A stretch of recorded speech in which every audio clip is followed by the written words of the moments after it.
तो hello guys, get set study की नई वीडियो में तुम्हारा स्वागत है। और आज हम यूनिट 1 देखने वाले हैं, जैसे कि मैंने बताया था इन्फॉर्मेशन सिक्योरिटी की।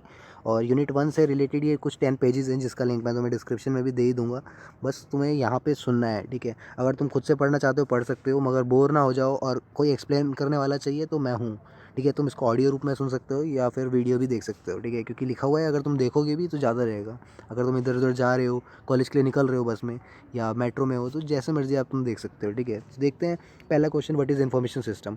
ऐसे ऐसे क्वेश्चन आ जाते हैं हमारे मिड सेम या एंड सेम में, आईपीयू में, कि जिनका हद है, मतलब ऐसे इजी या हम लिख नहीं पाते, हमें पता होता है क्या होता है इन्फॉर्मेशन सिस्टम, ठीक है। Still we have to write something to get marks, है ना। वो कितना बड़ा क्वेश्चन हो सकता है। तो एक इन्फॉर्मेशन सिस्टम क्या होता है, explain the importance and basics of information system. तो इन्फॉर्मेशन सिस्टम क्या होता है, फर्स्ट ऑफ ऑल एक set of interrelated component that collect, process, store और distribute information to support decision making. Simple सी बात है, कलेक्ट कर हमें डिसीजन मेकिंग करवानी है ना। और इन्फॉर्मेशन क्या होता है, नाम से ही पता चल रहा है, information is a meaningful data, जैसे कि हम पढ़ते आए हैं, है ना। तो इन्फॉर्मेशन सिस्टम क्या करता है, कंपोनेंट्स को कलेक्ट करता है, प्रोसेस करता है, स्टोर करता है, डिस्ट्रीब्यूट करता है, और ये सब हेल्प करता है हमारी डिसीजन मेकिंग में और कंट्रोल करने में एक ऑर्गेनाइजेशन के अंदर, ठीक है। तो information system consist of data, hardware, software, procedures and people, ठीक है, जाहिर सी बात है। और मेन फंक्शन क्या है, इनपुट करना, स्टोर करना, प्रोसेस करना, कंट्रोल करना। देख रहे हो किस तरह से लिखा गया है ना। Therefore information system is a system whether automated or normal that comprises people, machine or method organized to collect, process, transmit and disseminate data that represent user information। तो डेटा के साथ मैनिपुलेशन करना, बस सिंपल सी बात है, अपनी language में लिखना। Today we live in information age. अब यहाँ पे थोड़ी कहानी लिखी गई है, जाहिर सी बात है, बड़ा क्वेश्चन प्रिपेयर करोगे तो छोटे खुद होते जाएंगे, है ना। तो इन्फॉर्मेशन एज में रहते हैं क्योंकि यहाँ पे एडवांसमेंट हो चुकी है कंप्यूटर और टेक्नोलॉजी की। Most of the work force today has job that are information intensive, है ना। इन्फॉर्मेशन लेना कितना ज़रूरी हो गया है। तो इंफॉर्मेशन सिस्टम नाउ है become an inseparable part of business organisation, ठीक है। तो इनपुट, यहाँ से प्रोसेस, क्लासीफाई, अरेंज, कैलकुलेट करा और आउटपुट करा। उस आउटपुट का इनपुट लेके हम आगे फर्दर क्लासीफाई करते हैं। Some application of information technologies are multimedia application. कैसे, multimedia in terms use to denote the combination of multiple mediums, है ना। नाम से ही पता चल रहा है, बहुत सारे मीडियम्स हैं, जैसे text, audio, video, graphic and animation वगैरह, है ना। We define a multimedia system as computer control environment which is use to process individual image, sound and text. तो करना क्या है, हमें कीवर्ड्स पता करने हैं और उसके अकॉर्डिंगली अब लिख देना है, ठीक है। हमें एक एक टर्म्स का मतलब पता होना चाहिए, जैसे office application, desktop publishing. Simple सी बात है, ऑफिस से क्या समझ में आ रहा है, Microsoft office, Microsoft word, spreadsheet, है ना। तो computer also find application in day to day problem. और electronic office use computer files वगैरह मैनिपुलेट करने के लिए, असिस्ट करने डिसीजन मेकिंग एडमिनिस्ट्रेटिव वर्क में, है ना। एजुकेशन रिसर्च की बात करें तो information technology has proven and extreme useful, है ना। जो जो इन्फॉर्मेशन हमें मिलती है, lot of time of wasting in finding relevant information जो है वो टाइम गया। अब वर्ल्ड वाइड वेब में इजीली एक्सेसिबल है चीज़ें। बैंकिंग फाइनेंस इंस्टीट्यूशन की बात करें तो information technology has help the banking and finance institution to automate their business, है ना। बिजनेस उनके बढ़ाने में हेल्प करी गई है। तो हमने इस क्वेश्चन से क्या क्या सीखा, 4 पॉइंट हमने देखे। First of all, information system क्या होता है, इसकी इंपॉर्टेंस और बेसिक्स ऑफ इन्फॉर्मेशन क्या है। तो हमें पता है इन्फॉर्मेशन सिस्टम क्या होता है ना, इन्फॉर्मेशन का यूटिलाइज़ करना, उसको उस पर काम करना, ठीक है। और सपोर्ट करने वाली टेक्नोलॉजीज़ क्या है, मल्टीमीडिया, ऑफिस एप्लीकेशन, एजुकेशन और रिसर्च, और बैंकिंग एंड फाइनेंस, है ना। सेकेंड क्वेश्चन पे आ जाते हैं, ठीक है। ज़्यादा नहीं दिमाग में रखना चीज़ों को, बस थोड़ा बहुत कीवर्ड देख लिए, हो गया तुम्हारे दिमाग में, ठीक है। सबकॉन्शियसली रहता है, ठीक है, तुम कर पाओगे पेपर में question. Explain the changing nature of information system, इसके बारे में एक्सप्लेन करते हैं। तो in past decades the nature of information system is undergo dramatic change, है ना। क्या है, from mainframe based information system to client server. अब क्लाइंट सर्वर की बात होती है ना। डायनामिकली काम होता है, with the internet have made the revolution. और in mainframe based information all intelligence is with in the central host computer. पहले क्या होता था, सारी इन्फॉर्मेशन सेंट्रल कंप्यूटर पर थी। User interact with host through terminal that captures keystroke and send the information to host. However it does not support graphical user interface, ठीक है। पहले मेन कंप्यूटर से डेटा लेना पड़ता था हमें, परमिशन वगैरह मांगनी पड़ती थी, जीयूआई भी नहीं हुआ करता था, है ना। अब क्या हो गया, क्लाइंट साइड सॉफ्टवेयर, तो तुम्हें पता ही है ना। थोड़ा इसका डायग्राम देख लो, अगर तुम ऑडियो सुन रहे थे तो वीडियो ही देख लो उसको, है ना। यूज़र इंटरफेस, यहाँ पे इनपुट आउटपुट रहा, लॉजिक रूल रहा, फाइल सिस्टम रहा, डम टर्मिनल्स, इकोइंग टेक्स्ट और मेन फ्रेम। अब मेन फ्रेम में क्या, इसमें क्या होता है, क्लाइंट सर्विस बेस में यूज़र है, और यहाँ पे बहुत सारी मशीन से रीड स्टोर हो रहा है, और जीयूआई डेस्कटॉप के थ्रू काम चल रहा है, सर्वर अलग जगह पे है ना।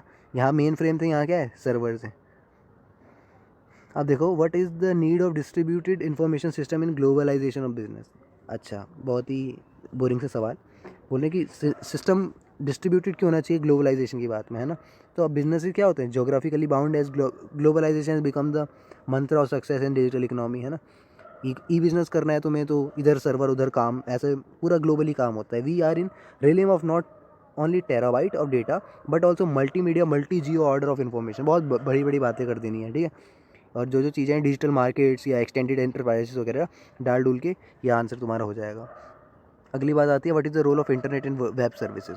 तुम्हें पता है, हम जब HTML वगैरह पढ़े थे, वेब डेवलपमेंट पढ़े थे, तब भी थोड़ा बहुत पढ़ा था हमने, है ना, इसके बारे में। The internet has revolutionised communication and thereby its contribution to information sharing, है ना। इन्फॉर्मेशन शेयर कर सकते हैं इंटरनेट के थ्रू, और with access to computer and appropriate connection anyone can interact with other world wide.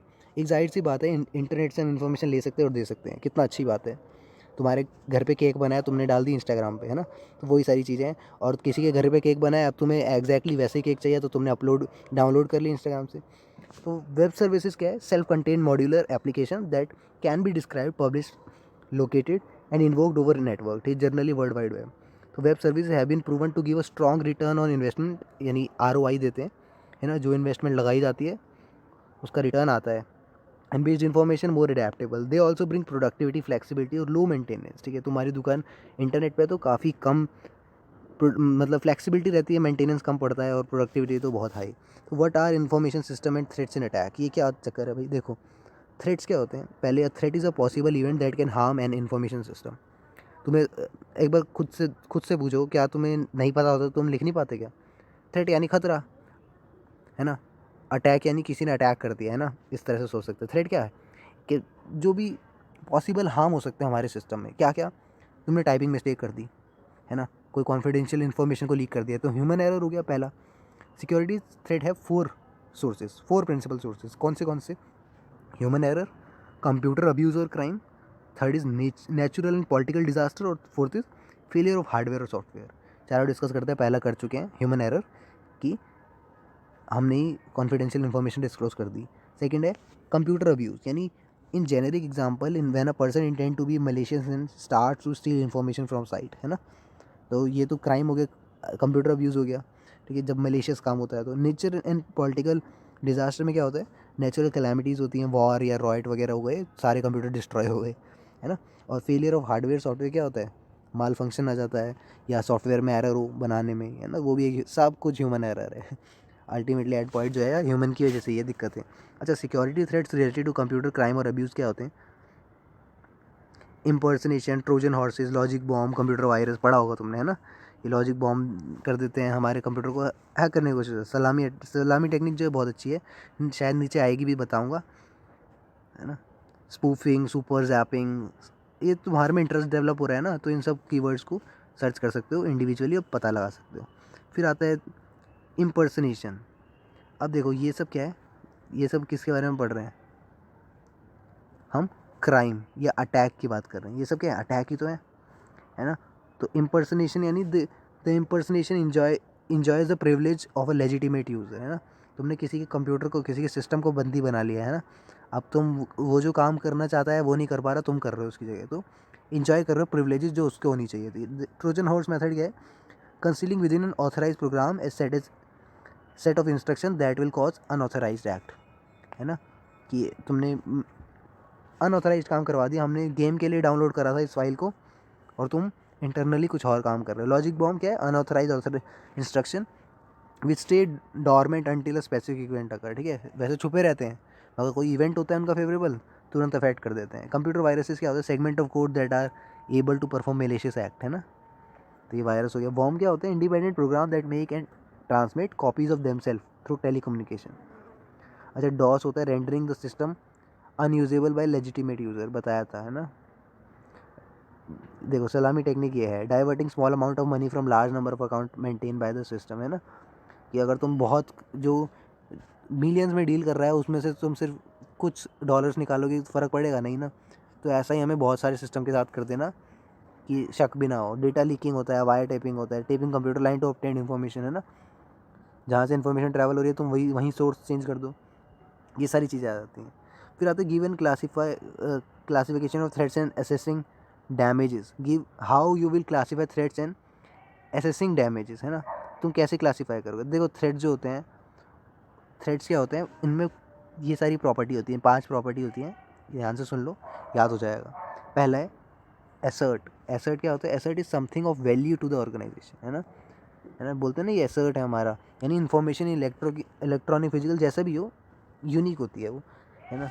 फिर आता है एक्टर, वो और वाई में what may violate the security requirement, है ना, कॉन्फिडेंशियलिटी इंटीग्रिटी CIA, है ना, ऑफ एन एसेट। तो एक्टर क्या होता है, जो वायलेट कर सकता है। और मोटिव क्या है, indicate of whether the actor intention are deliberate या एक्सीडेंटल, ये भी बता करते हैं, कोई गलती से कर देता है, कोई जानबूझ के। एसेस क्या है, how the assets will be assess by the actor, कैसे एसेस करोगे, कोई पासवर्ड लॉगिन है, कोई कैसे करोगे, है ना। आउटकम क्या है, immediate result of violating the security requirement, क्या आउटकम आएगा, क्या पता डिटेल लॉस हो गया, क्या पता डिस्क्लोज हो गया लोगों को, है ना, पब्लिकली।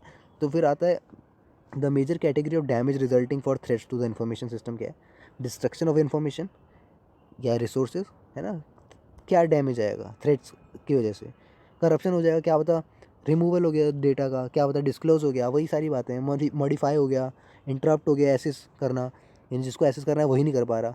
तो अगर हम ये तुम देखो इसको, जेनेरिक थ्रेट प्रोफाइल इस तरह से दिखती है, एक बार थोड़ा सा देख लो इसको,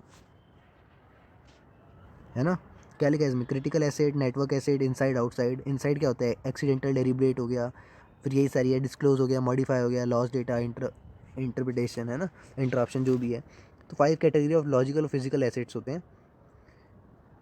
एसेट्स यानी यूजफुल रिसोर्सेज, शॉर्ट में बताऊँ तो देखो इन्फॉर्मेशन है, क्या है, डॉक्यूमेंटेड डेटा, किस तरह का डेटा रखा है, सॉफ्टवेयर किस तरह का है, hardware, people, system. Another way of grouping threads is based on some common themes as follows, ठीक है।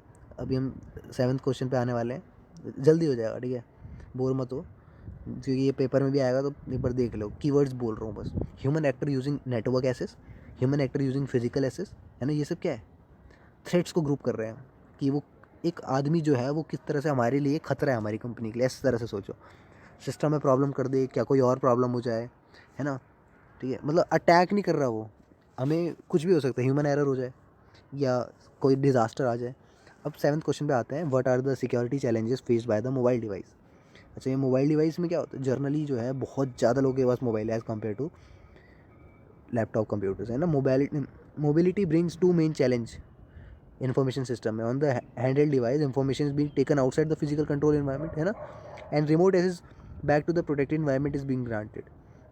तो चक्कर क्या है इसमें, some of the well known technique challenges mobile security क्या है, managing the registry setting and configuration, है ना, या ऑथेंटिकेशन, ऑथेंटिकेशन ज़रूरी है, क्रिप्टोग्राफिक सिक्योरिटी ज़रूरी है, lightweight directly access protocol LDAP security, ये सारे नाम याद रख लो, कुछ ही हैं, lightweight directly access protocol LDAP, और RAS यानी remote access server security, media player security, ये सिक्योरिटी वो सिक्योरिटी लगाते जाओ, API security, network API security, है ना। अच्छा, ये what is authentication service security, authentication मतलब क्या होता है, 2 फैक्टर सुना होगा तुमने, है ना, हम ऑथेंटिकेट कर रहे हैं यानी सामने वाले यूज़र को पता लगा रहे हैं कि हाँ भाई ये जेन्युइन बंदा है। There are 2 components of security in mobile computing, अभी हम मोबाइल कंप्यूटर की बात कर रहे हैं, security device and security in network. The secure network ensure that only authentic device can be connected to a network for obtaining the request service. और cryptographic security mobile device की बात करें तो क्रिप्टोग्राफिकली जनरेटेड एड्रेस, है ना, cryptography यानी हमने उसको जो टेक्स्ट जिस तरह से दिख सकता था पासवर्ड, वो पासवर्ड दिख नहीं रहा है, या जनरली पासवर्ड नहीं, टेक्स्ट भी जो भी है, हमने उसको सिक्योरिटी प्रोवाइड कर दिया है कि अब ह्यूमन देख भी लेगा ना, उसको मिल भी जाएगा तो उसको डिसाइफर नहीं कर पाएगा, यानी पता नहीं लगा पाएगा वो है लिखा क्या है, कोडेड लैंग्वेज में लिखा है, इस तरह से। फिर आता है CPM यानी क्रिप्टोग्राफिक प्रोवाइडर मैनेजर, उससे देखा जाता है कि जो इंक्रिप्शन हो रखी है कौन सी सर्विस वगैरह लगी है ना। LDP यानी lightweight directory access protocol is software protocol for enabling anyone to locate organisation individual and other resources जैसे फाइल वगैरह, है ना। रिमोट एक्सेस सर्वर क्या होता है, बिजनेस सेंसिटिव डेटा जो होते हैं मोबाइल डिवाइसेस पे दिख जाते हैं, वॉर्नरेबल होते हैं, अनऑथराइज एक्सेस हो जाता है, बार बार ये सारे कीवर्ड सुनने को मिलेंगे, ठीक है। सिक्योरिटी ऑफ लैपटॉप पे आ जाते हैं, can give the physical security counter measures for laptop. क्या होता है फिजिकल सिक्योरिटी, क्या होता है, केबल और hard drive lock, laptop safety, motion sensor alarm, या warning label, other measure for protecting laptop. ठीक है, बहुत सारे बैकिंग अप डेटा करना पड़ेगा, लैपटॉप कैसे सिक्योर रखते हैं वही सारी बातें बतानी है, ड्राइव में डाल देते हैं या डेटा हमारे पास कहीं और भी स्टोर है क्लाउड में। तो व्हाट आर द 7th पे आते हैं, यही है, ये क्वेश्चन जो है वो हर बार पूछा जाता है, ध्यान रखना। 10th question, what are the basic principle of information security, क्या बेसिक प्रिंसिपल है, क्योंकि चैप्टर का नाम जो है वो अल्टीमेटली क्वेश्चन बनता ही है 5 नंबर में। Also explain the term in other terms in information security, और एक्सप्लेन कॉन्फिडेंशियलिटी, इंटीग्रिटी, अवेलेबिलिटी और other terms in information security. अब देखो, CIA ट्राइड कहते हैं, इन तीनों का होना ज़रूरी है, पिलर हैं ये तीन, है ना, जिसके ऊपर पूरी सिक्योरिटी की इमारत खड़ी है। तो ये फंडामेंटल प्रिंसिपल हैं, इस तरह से दिखते हैं, जिस तरह से ये ग्राफ में ये तुम्हें 3 वेन डायग्राम जैसा नहीं लग रहा। कॉन्फिडेंशियलिटी क्या होती है, implies an attempt to prevent the intentional or unintentional authorise disclosure. ठीक है, ये बताता है कॉन्फिडेंशियलिटी, यानी बोलते हैं हमारा डेटा कॉन्फिडेंशियल है, यानी हम क्या कर रहे हैं, हम चाहते हैं कि कोई और इस पे इसको पढ़ ना ले या कोई और हमारे डेटा को यूज़ ना कर ले। ठीक है, तो कॉन्फिडेंशियल डेटा है कंपनी का, बहुत सी जैसे कुछ लोग सैलरी या लोगों के डेटा नहीं बताते हैं ना, वो सब कॉन्फिडेंशियल है। इंटीग्रिटी की बात करें, modification are not made to data by unauthorised person. ऐसा नहीं हो सकता कि तुमने जो मैसेज लिखा या जो तुम्हारी फाइल्स हैं वो कोई और आके चेंज कर जाए, नहीं, ये इंटीग्रिटी बताती है। यानी मॉडिफिकेशन नहीं हो सकती डेटा में, कॉन्फिडेंशियल यानी अनऑथराइज इंटेंशन नहीं हो पाएगा। ठीक है, मतलब ऐसा नहीं हो सकता कि हमारा डेटा जो है कोई और पढ़ सके। सेकंड आता है इंटीग्रिटी, जो कि मॉडिफाई भी ना कर सके। अवेलेबिलिटी यानी, ये देखो बड़ा अच्छा कॉन्सेप्ट है, the concept of availability ensure the reliable and timely access of data. ऐसा हो कि जब हमें चाहिए वो डेटा तो हमें मिल जाए, है ना, मतलब सूटकेस की चाबी नहीं है तो खुलेगा कैसे, तो वही है, अवेलेबल होना चाहिए 24 घंटा। अदर इंपॉर्टेंट टर्म क्या हो सकता है, आइडेंटिफिकेशन, यानी कि यूज़र की पता चले कि है कौन ये। Authentication, this is the testing और रिकनसाइलेशन ऑफ यूज़र आईडी। ठीक है, ऑथेंटिक मतलब बोलते हैं ना, ऑथेंटिक आदमी है एकदम, ये कोई रोबोट वोबट नहीं है। तो ऑथेंटिकेशन, रोबोट के लिए क्या करते हैं हम, वो you are not I am not a robot वाला काम करते हैं ना। Accountability, a system ability to determine the action and behaviour of single individual. ठीक है, फिर ऑथराइजेशन आता है, फिर प्राइवेसी आता है, ये सारी चीज़ें। अब बोल रहे हैं कि explain how information is classified, also define various rules. देखो 5 टॉपिक है, कह रहे हैं information classification based on level of sensitivity of information. Unclassified, sensitive नहीं है, क्लासिफाइड भी नहीं है, सेंसिटिव बट अनक्लासिफाइड, है ना। इन्फॉर्मेशन को किस तरह से क्लासीफाई करते हैं कि हमारे पास कोई चीज़ है वो कितनी ज़रूरी है, अनक्लासिफाइड है, कोई दिक्कत नहीं, राम श्याम मोहन सोहन नाम है, अब ये तो सरनेम के बिना है तो बहुत से लोग भी हो सकते हैं। सेंसिटिव बट अनक्लासिफाइड, अब इन्फॉर्मेशन जो है वो डिस्क्लोज ना हो जाए, बस इसकी दिक्कत है। हेल्थ केयर इन्फॉर्मेशन क्लासीफाई नहीं हो रखी मगर डिस्क्लोज भी नहीं होनी चाहिए। कॉन्फिडेंशियल यानी ये जो है डैमेज कर सकती है, मान लो नेशनल सिक्योरिटी को, तुमने मिसाइल्स किस तरह से बन रही है हमारे देश में, तुमने किसी और को दे दी, कॉन्फिडेंशियल डेटा को नहीं दे सकते। सीक्रेट क्या होता है, unauthorise disclosure of this information could be a serious damage. ठीक है, टॉप सीक्रेट यानी डैमेज वही है, अगर टॉप सीक्रेट बातें तुम बता दोगे या टॉप सीक्रेट मिशन पता चल जाएगा तो फिर क्या फ़ायदा उसका टॉप सीक्रेट होने का। Classification of information on a need to know basis, यानी पब्लिक, सेंसिटिव, प्राइवेट, है ना। अब तुम जिसके बारे में लिखे लोगे, ओनर होता है एंड एग्जीक्यूटिव और मैनेजर, रिस्पॉन्सिबिलिटी क्या होती है। फिर आता है कस्टोडियन जो कि बैकअप लगाता है। यूज़र क्या होता है, mandatory for user to follow operation, है ना।